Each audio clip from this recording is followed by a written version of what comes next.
through what is Grapefruit. All right, so here's a nice little screenshot of our new login screen that we have. Very beautiful, designed by Graham Ramsey himself. We've been doing a lot of stuff. Course overview, we got plant science. I know that's not offered at RPI for you guys who want to take it, but you know, it's a good course, so what we've done, summer of 2014, we had a pilot program. This was a bridge course for calculus, supposed to get people up to speed on things that they'll need before they take calculus at RPI. Dr. Bruce Piper was the professor for that class, and we had a lot of great reviews about Grapefruit. Everyone loved it. The course users loved it, the instructor loved it, the teaching assistants loved it, and we loved it. So it's a great big love affair that we have going on in Grapefruit. So what we've got coming up, course lectures, just going to be improving functionality, making editing, you know, all that stuff better, easier for teaching assistants and the instructors. We have assignments built in now, comes with grading, file uploads, a bunch of modifiers that you can do like bonus points or dropping lowest grade, all the kind of stuff that you would expect out of the course. Live lecture chat.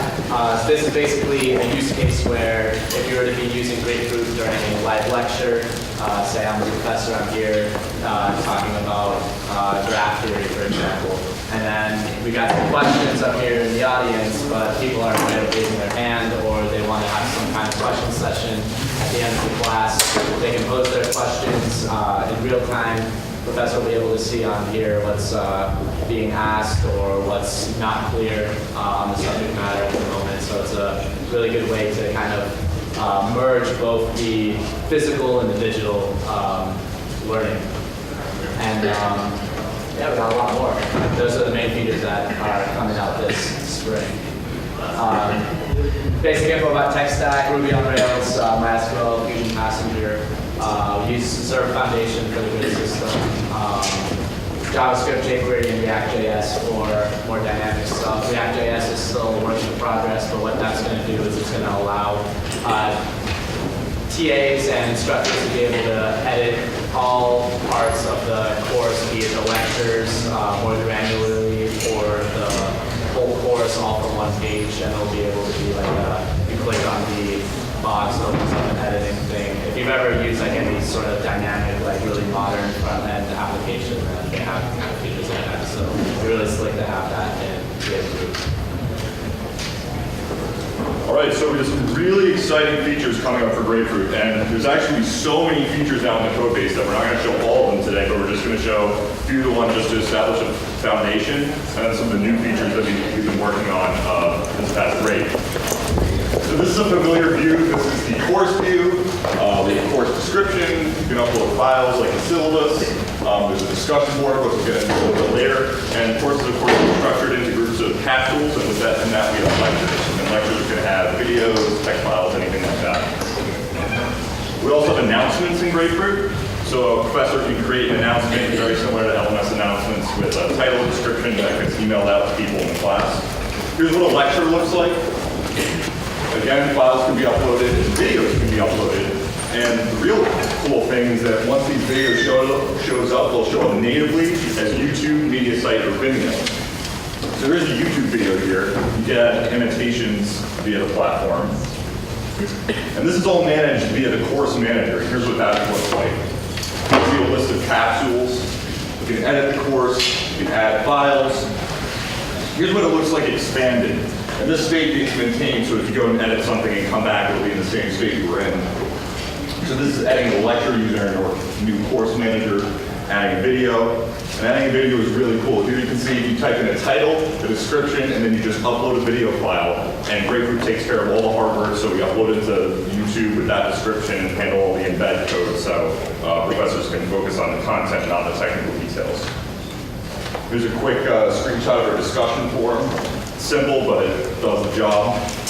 And here's something really new that we're really excited about. This is assignments and grading. So professors can now create assignments, assignment types, and then grade students' responses and submissions to them. So here's what the assignment types manager looks like. So in other words, in a course you might have a unit review, test, homework, quiz. You have all these different types of assignments that usually add to point values. So you put in default point value, and whether or not the type of assignment will be dropped at the end of the course. So the lowest one gets dropped, or the highest one gets dropped, or whatever the situation is. And here you can see editing it is all in line with React.js, something new that's been developed. This is what it looks like to create a new assignment. Very simple, very easy to use. And this is what grading looks like. So a professor can actually, if there's a long list of students, unlike an LMS where the professor has to go back and forth downloading all the course information from LMS, doing all their calculations in Excel, and then painstakingly uploading it back to LMS. What we can do here is all the work can be done in Grapefruit because we support features like dropping the lowest grade, which LMS doesn't. So here's why Grapefruit matters for both professors and students. So for professors who've all heard what the pain was in using LMS, it also goes down all the time at the most convenient times, like final exams and people are trying to study for them. So we're building a scalable, reliable platform and something that's going to be really easy for TAs and instructors to pick up and use, and bring education to the masses through the digital medium. And so we are in a hostable, we're in a deployable state right now. There's obviously a lot of features, but we can deploy it, we can host it. We have a few instructors that are on board. We've already deployed it for a couple as tests, and we have a couple more that are coming up that we'll use this semester.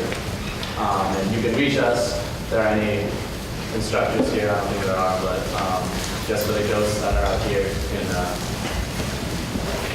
catch us on that email there. And for developers, we can always use more developers, preferably people who are familiar with web development, Ruby on Rails.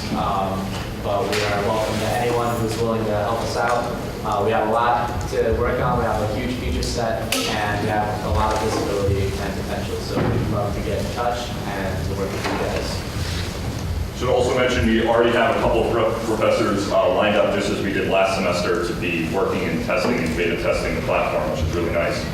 So coming soon, we have a quick list of features that we're working on, but really exciting news that we got recently is that myself and Damien were sponsored by Red Hat, and we're going to be attending the 2015 Special Interest Group for Computer Science Education Symposium. It's going to be really cool, so we're going to be showing off Grapefruit to other schools, other colleges, educators, all the tech companies, Google and Apple will be there, so we're going to be showing it off and hopefully get more interested in the platform. Again, if you're interested in the project and working on it, really exciting project to be working on. Thank you very much. Any questions you could have answered?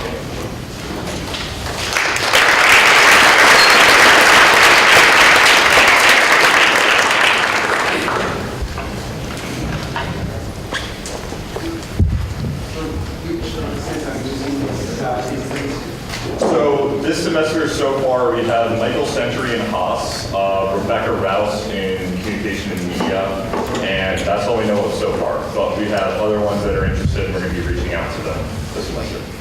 How are you doing it? If students are growing, usually when the student has this course, Right. So you're talking about integration with school systems. So that's a feature that we don't currently have.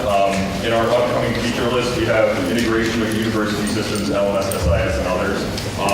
Right now, for the most part, those systems are all black boxes, so we don't really know how to get data in or out of them, but that may be something once we have more time and resources that we can work on. And also, I've heard from many source parents kind of paid to implement the RCOS so Right. There's just a lot of actual tasks to do on the Right. And the school also, RCOS is great, but the school is not very helpful with items like that.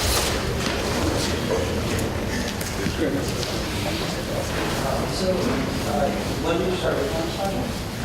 We started working on this project last September, so not this September, but last September. 2013, yes. But it's evolved the mission and the features we've been focusing on have evolved and changed throughout that time. So initially we were working on an old platform called Class to Go, and then that changed the mission that we were building it for this calculus bridge course. Now we're moving away from that and working on a more general solution for all professors, not just in that department. So it's changed a little bit, but it's the same foundation. So why have you chosen to develop a completely new CMS system rather than contributing to existing?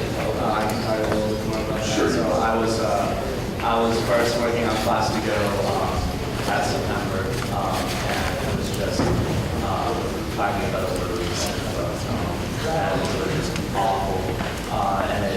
We had some requirements that we wanted from some people like web integration, which was also absolutely awful. It was like a automated grader that was written in Go, gigagram for what was it, 10 users. Yeah. It was like a gigagram for a user that wanted. And there are some good open source learning platforms today, like edX and, well, actually we've added courses, I think, but there's some good open source ones, but they're all built for MOOCs, so they're massive open online courses. Grapefruit is not supposed to be, inherently we're building it as a platform that is for working alongside the brick and mortar classroom environment. So we're building it for a specific use case, and we're not aware of, all of the other systems that do this are closed source, proprietary, very expensive, et cetera. So we think, it's a better solution. Any other questions? Is there a mobile component to this, or? That's a great question. Yeah, so I was working on a mobile API for it, and we actually do have a test build on iOS. But Very basic, but very basic. it's a good start. Yeah, so that is one of the upcoming features we want to do. Have a very nice native code presence. And I was being worked on. API is pretty close to fleshed out, but there's always some stuff But that. definitely any mobile developers as well, not just web developers, would be very interested in talking. But also, I'd like to add that the website is built mobile first as well. So Yes. it's very responsive, very easy to do with Serve Foundation. Like it was in the first place, but So are you guys wanting to upgrade it, that's not, probably. Yeah, I mean, if we get to that point, sure. Any other questions? Thank you very much.